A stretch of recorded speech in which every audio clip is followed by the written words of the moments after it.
आसंता 14 ରୁ 24 पर्यंत कटक रे अनुष्ठित अंतर्जातीय बैशाखी वाणिज्य मेला 2024 दुलुकिब कटक उठिब पड़िब बालीजात्रा पड़िया।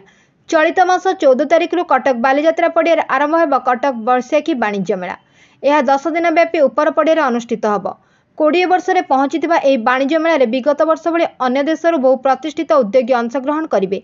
यह सहित 22 राज्यर क्षुद्र मध्यम और बृहत वाणिज्यिक प्रतिष्ठान और प्रतिष्ठित उद्योगी मैंने अंशग्रहण करेंगे।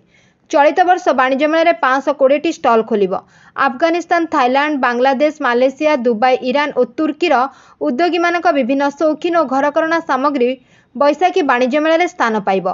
से भली दिल्ली, हरियाणा, राजस्थान, बिहार, पश्चिमबंग, मणिपुर, आसाम, जम्मू काश्मीर इत्यादि राज्यर व्यवसायी मैंने सेमानक कुशली कारीगर मान द्वारा प्रस्तुत विभिन्न हस्तशिल्प और हस्ततंत्र सामग्री एठारे विक्रय करेंगे।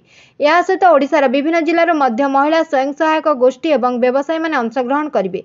एने आज आयोजक कमिटी पक्षर सांबादिक सम्मेलन में सूचना देते आयोजक। मेला रे घरकरणा सामग्री ठारू आरंभ कर पोशाक और अन्य अत्यावश्यक सामग्री उपलब्ध हेब। पिलामानक मनोरंजन पर विभिन्न प्रकार दोलीर व्यवस्था करा जायछि। कटक बैशाखी वाणिज्य मेला परिसर में मंच में प्रति संध्यारे आकर्षणीय नृत्य संगीत परिवेशन करा जिवो। राज्यर विभिन्न प्रांतर उद्यमान और प्रतिष्ठित कलाकार माने सेमानकर कला नैपुण्य प्रदर्शन करेंगे।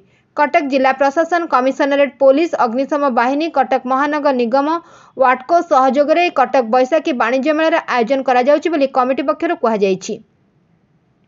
मेला बुलिबाकु आसुथिबा जनसाधारण पई स्वतंत्र भाव में फूड कोर्टर व्यवस्था करा जायछि।